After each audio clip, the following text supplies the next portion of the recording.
हम आप लोग जानते हैं कि आज जानने वाले हैं संविधान और राज व्यवस्था क्या है। तो ये विषय जब हमारा संविधान है तो मैं आपसे पूछना चाहूं कि संविधान क्या है। तो हम सबके सामने एक शब्द है संविधान या कॉन्स्टिट्यूशन।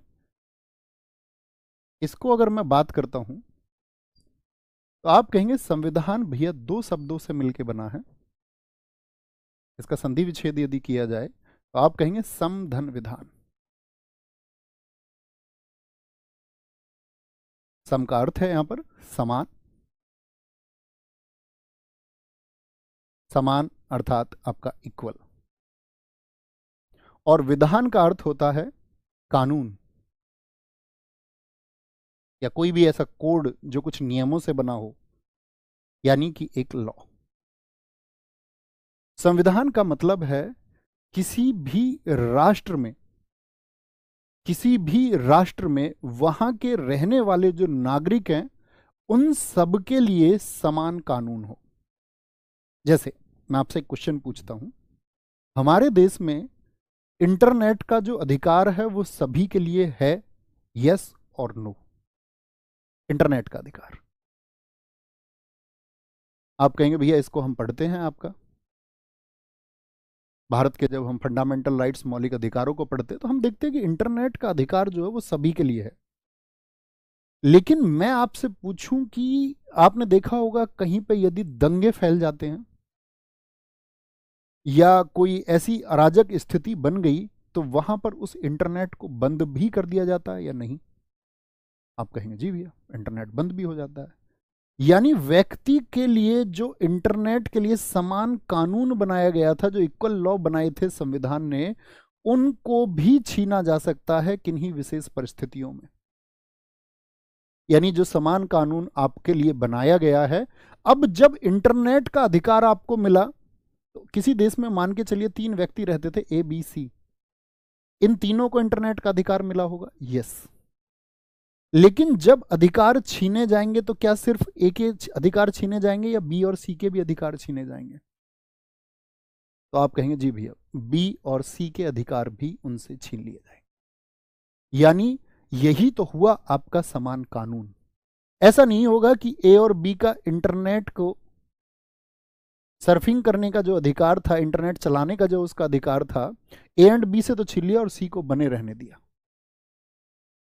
बात क्लियर है? यानी कोई भी कानून होगा वो समान होगा, सभी के लिए होगा, हर एक धर्म के लिए होगा, हर एक वर्ग के लिए होगा, हर एक जाति के लिए होगा, हर एक उपजाति के लिए होगा। मतलब उस नेशन के हर एक व्यक्ति के लिए वो इक्वल होगा। छोटी सी बात है, बात अब इतनी सी नहीं है। अभी आपसे क्वेश्चन पूछने हैं मुझे बहुत सारे। तो भैया समान कानून की बात तो समझ में आती है, इक्वल लॉ की बात तो समझ में आती है, लेकिन इसकी परिभाषा हम क्या लिखेंगे? यानी अगर मैं बात करूं what will be the definition of constitution, एक परिभाषा आप मुझे बताएं। लिखेंगे संविधान की परिभाषा, डेफिनेशन ऑफ कॉन्स्टिट्यूशन। क्या सिर्फ इतना भर लिखने से काम चल जाएगा? समधन विधान, ये तो आप बस उसका एक थोड़ा सा सेंस समझे।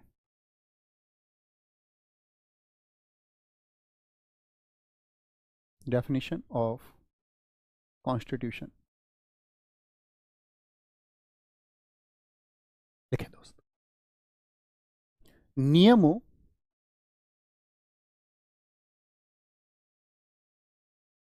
कानूनों, नियमों कानूनों का ऐसा संकलन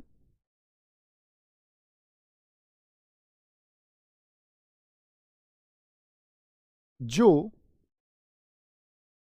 एक देश का, एक देश क्या किसी देश लिखें तो ज्यादा अच्छा रहेगा, जो किसी देश का शासन चलाने के लिए आवश्यक हो।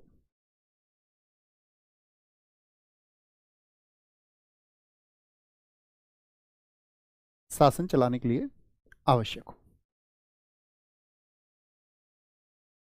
अब इस परिभाषा पर थोड़ा गौर करना। यानी हमने बात की a collection of rule and laws a collection of, यानी संविधान जो हमारा कॉन्स्टिट्यूशन है वो कुछ नियमों, कुछ कानूनों का ऐसा संकलन, संकलन का मतलब एक ऐसा समूह होगा जो किसी देश का शासन, ये महत्वपूर्ण टर्म है, इसको समझेंगे एक बार, शासन चलाने के लिए आवश्यक हो। अब मैं आपसे जरा पूछना चाहूं कि शासन से क्या मतलब होता है, गवर्नेंस का क्या मीनिंग होता है? तो आपका सीधा सा अगर एक उत्तर आए जो भी आप समझ पाए, तो आप बोलेंगे जी जैसे हम एक राजा का उदाहरण ले लें। प्राचीन समय में राजा होते थे, उनके अपने विधान होते थे, मतलब उनके अपने लॉ होते थे, और जो विधान उन्होंने बनाया है वो उनकी संपूर्ण जनता के लिए होता था। तो एक राजा अपने उस राज्य क्षेत्र में, यानी एक किंग अपनी उस टेरिटरी में व्यवस्था के लिए, व्यवस्था यानी उस अरेंजमेंट्स के लिए जो भी नियम बनाता है उनको हम शासन कहते हैं। यानी एक शासक के द्वारा अपने राज्य के संचालन के लिए बनाई गई व्यवस्था ही शासन कहलाती है। बात क्लियर है? शासन चलाने के लिए आवश्यक हो। छोटी सी बात हमने पढ़ी। अब आप लोगों से मैं पूछूं, संविधान समझ में आया? संविधान क्या है? दूसरा शब्द हम लेंगे राजव्यवस्था, और अभी मैं फिर आपसे क्वेश्चन पूछना शुरू करूंगा। राजव्यवस्था, पॉलिटी। अब आप जानते हैं संविधान का रूप कैसा होता है, मुझे बताइए। हमारे देश में संविधान है कि नहीं ये तो पता होगा ना आपको। आप कहेंगे जी भैया इतनी थोड़ी भर जानकारी हमको है। संविधान जो है हमारे देश में है, लेकिन संविधान जो है वो किस रूप में है? तो आप कहेंगे भैया वो पुस्तक के रूप में है, एक बुक फॉर्म में है। अब जब अगर मैं बात करूं यह पुस्तक के रूप में है, तो ये क्या खुद अप्लाई हो सकता है? क्या कोई पुस्तक अपने नियमों को खुद अप्लाई कर सकती है?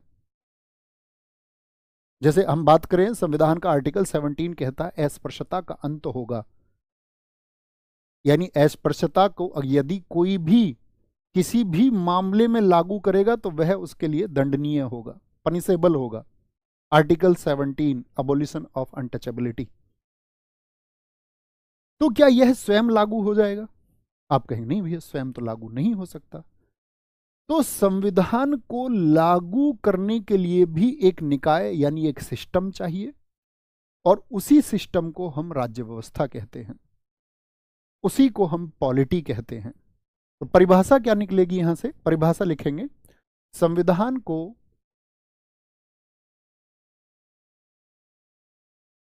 भाई संविधान लागू भी हो सके, संविधान को व्यवहार में लाना,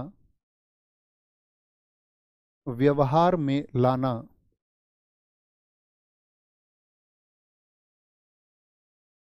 सिर्फ इतना लिख लीजिए, संविधान को व्यवहार में लाना वही क्या है? वही राज्य व्यवस्था है। टू पुटिंग द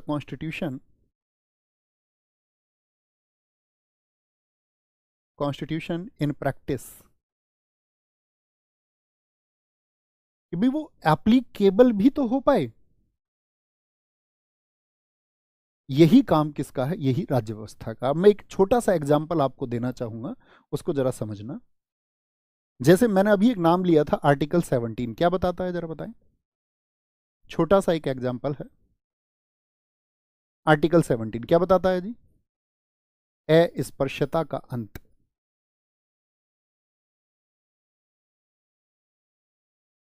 या कोई और भी है आप सोचिए।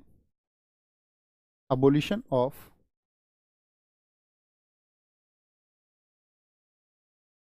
यानी अस्पृश्यता का अंत होगा। ये बात कहां पे की गई है? संविधान में कि राज्य व्यवस्था में? अब आप बहुत अच्छे से दोनों का अंतर समझ पाएंगे। आर्टिकल 17 में जो लिखा हुआ है तो यानी कि संविधान में लिखा हुआ है।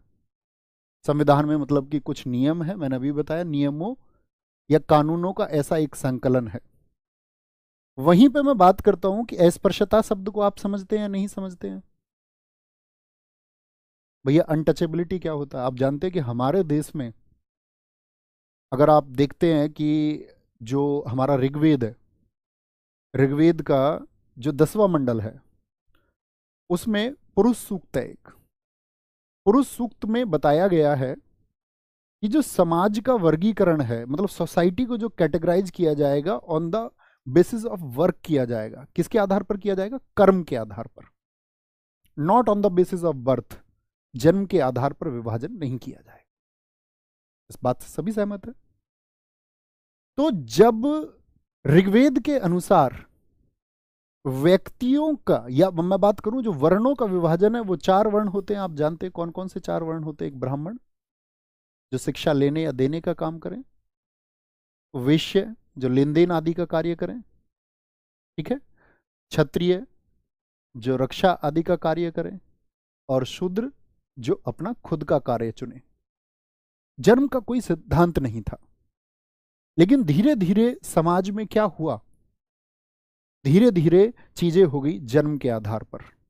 यहां जो ये विभाजन था, ये किस आधार पर था? पुरुष सूक्त में ये विभाजन किस आधार पर था?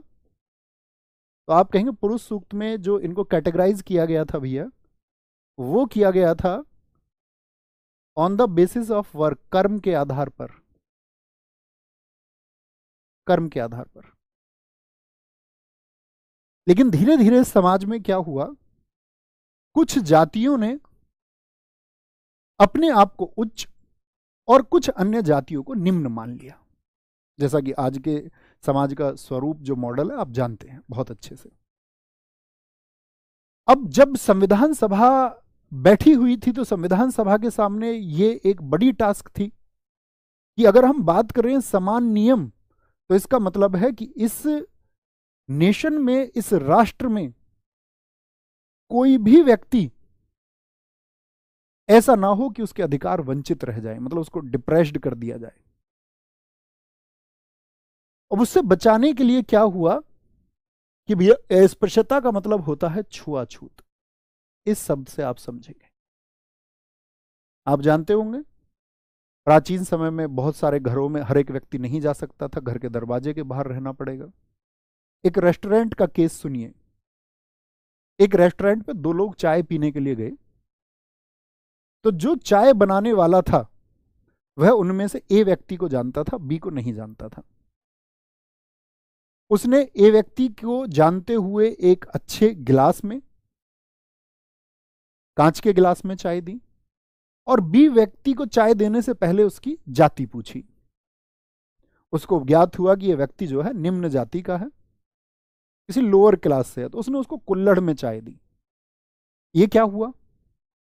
ये हुआ आपका जातीय भेदभाव, सोशल डिस्क्रिमिनेशन, यानी एक जाति को नीचा मान लिया गया। तो ये किसी देश में या राष्ट्र में ना हो, इसके लिए आया आपका क्या? आर्टिकल 17 हमारे विद्वान लोगों ने हमारे संविधान में इसको रखा। तो ये तो संविधान में है। अब मान के चलिए कोई व्यक्ति बोले नहीं, मैं तो संविधान को नहीं मानूंगा और मैं जो है अस्पृश्यता के जो नियम है उनका पालन नहीं करूंगा, और मैं तो किसी व्यक्ति को ऐसे ही प्रताड़ित करूंगा। उसके घर कोई व्यक्ति आया, उसने धक्का मारकर उसको बाहर निकाल दिया कि तुम्हारी हिम्मत कैसे हुई मेरे घर में पैर रखने की, तब क्या होगा?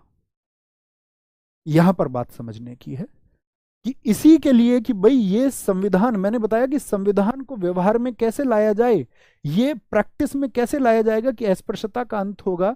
इसके लिए फिर आया आपका, कहीं किनारे पर लिखना, छोटा सा किनारे पर लिखना, नागरिक अधिकार संरक्षण अधिनियम। नागरिक अधिकार संरक्षण अधिनियम